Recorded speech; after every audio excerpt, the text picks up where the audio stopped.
Hi guys and welcome.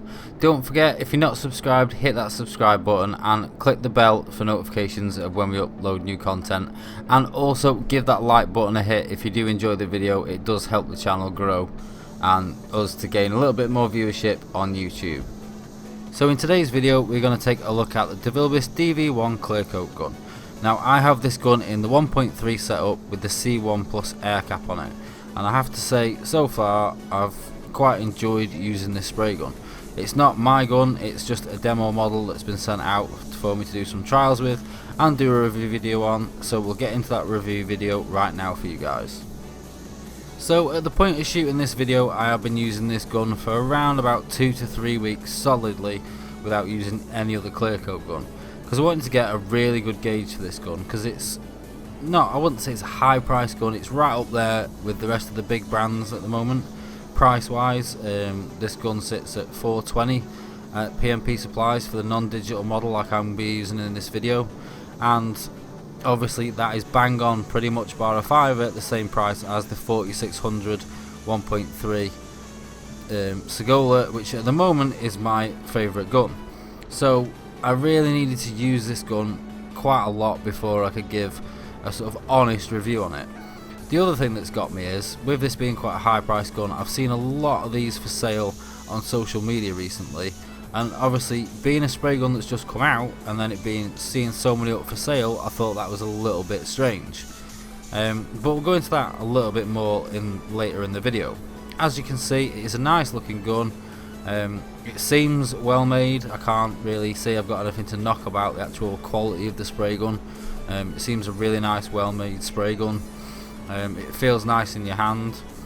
Now settings wise on this, to start off with, I'm using a HS Clear with this at the moment, because this is just a quick little flick over of a tidy up of a job for a customer. I'm going to be running this around about between 3 and 3.5 turns out, depending on whether I'm on the side or whether I'm on the flats. I think roughly I'm settling for about 3.5 turns out on the fluid. I've got a full fan and I've got the pressure set at around 2 bar. So first impressions when I unbox this gun, because they do come in a really nice box. I think, to be quite honest with you, DeVilbiss could have saved a few quid on this spray gun if they hadn't made the boxes for these DV1s so fancy, because this DV1 clear box is absolutely huge, and it's like something that you get jewellery in rather than a spray gun, which is a little bit odd. It's a little bit too flashy for something that is a standard spray gun, in my opinion. It's not like it's a limited edition or anything, but hey, you know, they obviously want it to look, the box and the packaging to look as nice as the gun that's in there. So first impressions on this gun when I first started spraying with this, gotta be honest with you, I couldn't really find much fault with it. As I've carried on continuing to spray with this gun more and more, again I can't really find much fault with it. If I compared it to something like the Segola 4600 Extreme, which is my day-to-day clear gun, which I like, the only thing that I could really say difference wise is that this is quite a bit slower for my liking than the 4600 Extreme is, because the 4600 Extreme for me, I can paint fast, but at the same time it's still controlled and it still atomizes really nicely. Now if I wanted to paint as fast as this, I'd have to wind the fluid right up, and I don't feel like I'd have as much control over the spray gun and over the paint as I would with the Segola. But all in all, after all the trials and everything that I've been doing with the spray gun, I've used it for all sorts of stuff. I've put a bit of gloss through it to see how it handles a bit of gloss. 2K direct gloss was not an issue for this gun. I've tried replicating a factory finish, I've tried getting a nice glassy finish with it, and all are achievable. I can't really see, you know, it does what it's supposed to do. I mean, for me, at the 420 mark, you know, compared to DeVilbiss's previous guns, it's a little bit higher priced than we used to seeing from DeVilbiss. But I'm not going to say that it's not worth it, but at the same time I can't really say that it is. It is a gun that I would add to my collection, but I'd only add it to my collection for the fact that I've already got the Segola. And I suppose this is one of them guns that I'd probably get out every now and again just because I've got it. It's not a gun that I would intentionally go out and spend that kind of money on. And it's not because I've got anything against DeVilbiss in any way, it's just I've never really 100% got on with their guns. Like the Pro Lights always had quite a bit of a problem with the baffles, I believe it was, in the air caps going. And the thing that I do like about the Segola is it's baffle free and everything pretty much internally is metal, so there's nothing really that can go wrong. And I'm not saying that anything will go wrong with this DV1, but at the same time, you know, I have kind of really settled into a really nice groove of that Segola, and I think if I had the choice between the two, I would be picking the Segola 4600 over the DV1 Clear. Now, if you're an absolute DeVilbiss nut, which I know some people are, the same as myself, I am an absolute Iwata lover. You know, I've got no shame in saying that. My personal preference is I do really love my Iwatas, but at the same time, having the channel, I do have to keep it as unbiased as I can and try out all these different guns. Now, when I got the Segola out of the box, I wasn't expecting much. This was pretty much the same. I wasn't really expecting much from this spray gun because I've seen so many for sale at such a low price on social media, and I've got to be honest, I don't understand why. I don't understand why you'd go out and spend so much money on one of these guns just to sell it a week later, because I can't actually see any problem with it. I did see a review somewhere where someone thought it was a little heavy on material. As you can see, I mean, yes, this is a small car, it's an MX-5, but I've done a full coat of clear over the whole, I mean, I say top end, but it's really 3/4 of the car. A really nice finish. I'm not holding back. It's nice and wet, it's nice and glassy, and I've not used a full cup. There's still a touch in that cup. So to me, it says it's not an inefficient spray gun. It's efficient enough. It sprays nicely enough. It does take a little bit more faffing about with it on the settings to get your different factory finishes, I found, because it does atomize really well, so it does suit the flatter finish cars, but it doesn't mean that you can't do it. And as I say, why people would buy this gun and then put it up for sale so fast, it has baffled me a little bit, because this is one that I, in the future at some point, I probably will add one to my collection, just so I've got one, so I can have a play around with it every now and again, because it is a nice gun to spray with.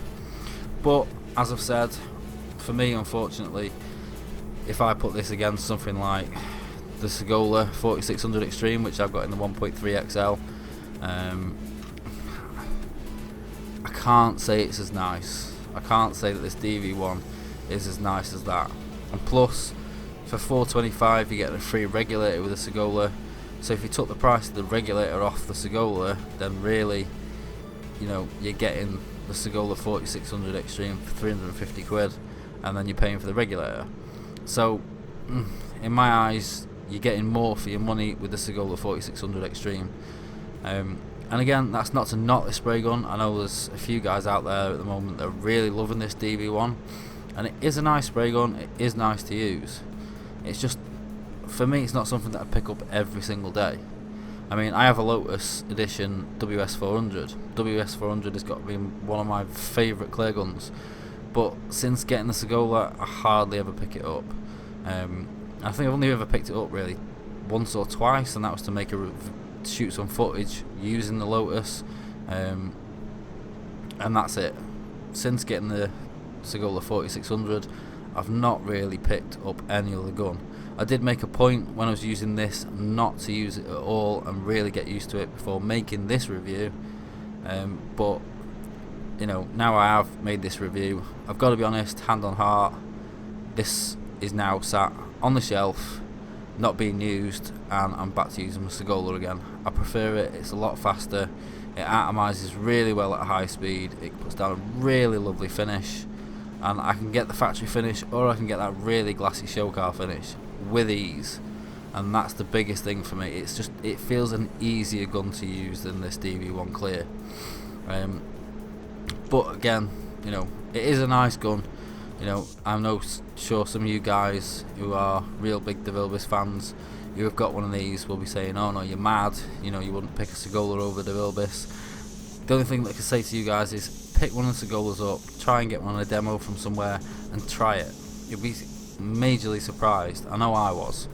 I was quite surprised at this, to be fair, because you know, for the guys that have been selling these on social media, I just don't understand it.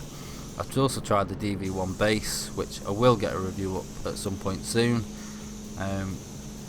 But again, for the money of the DV1 base, I think you can get better for your money out there on the market at the moment. So overall, as far as this spray gun goes, I mean, I haven't really got anything bad to say about it.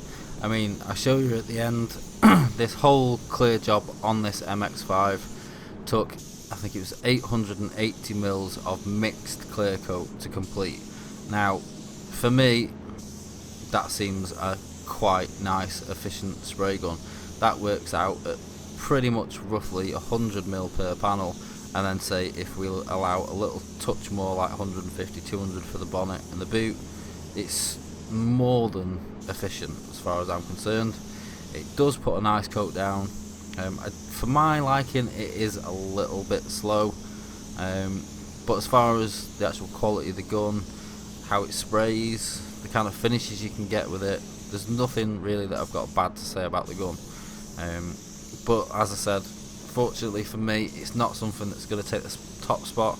But compared to DeVilbiss Pro Light, which I'll be honest, for any sort of gloss or clear work, I only really got on with that gun with a T110 air cap, and I never really liked the fact that they had so many air caps for the same gun. It was always pretty annoying and confusing for me. I'd rather have a gun that's got an air cap and it will do the job that it's supposed to do. I don't want to be faffing around having to change through different air caps and everything. Now, they have solved that with this in the clear gun. I can say that this will do gloss or clear anything nicely as it stands. For me personally, it did spray a little bit like the T110. Maybe atomizes a tiny bit finer than the T110 did, which unfortunately is what gives it such a flat finish. So I'd say for, like, you know, your cars that you want to get a real nice factory peel on, you know, you will have to alter your settings a little bit. You couldn't just, you know, go like I'm going on this one and get a perfect factory finish. You know, you'd have to alter your settings a little bit to make sure that you're matched in that peel nicely. And obviously, if this is the gun for you and you've bought it, then obviously you will spend the time to learn those settings anyway and see what works best for you. But for me, if I bought this, I suppose this would be really more like a flow coating gun, because it does give such a flat finish. But overall, you know, there isn't really anything bad I can say about the spray gun. It seems well made, it sprays really well, it seems quite efficient, it feels nice in your hand, it looks nice, but at the same time, money wise, I really do have to say, I think there is better out there for the money these days, unfortunately. I was curious to try this, just because obviously, you know, it's another new gun on the market. That's pretty much all the big guys now who have stuck out there with a new style gun. And for me now, my biggest thing that I want to see is I want to see what Iwata come up with next, because now the WS400 technology is, I suppose, slightly old in the amount of years it's been out. So I think whatever they bring out next, for me possibly, could be a bit of a game changer. I don't know when it's going to happen. I hope it's going to be soon. Now we've seen Iwata and DeVilbiss and everyone come out with something new, but we'll just have to wait and see on what they've got to come in the future. But for me, that will be one gun that I will want to get my hands on as soon as that gun comes out. But in the meantime, guys, I hope you have enjoyed this video. I'm going to leave you now watching me finish this last bit of clear coat, and I will, as always, I will leave the link in the description to the gun from our sponsors at PMP Supplies with all the details. So if you are looking for one of these, you know where to get in touch. Thanks very much, guys, and I'll see you again soon.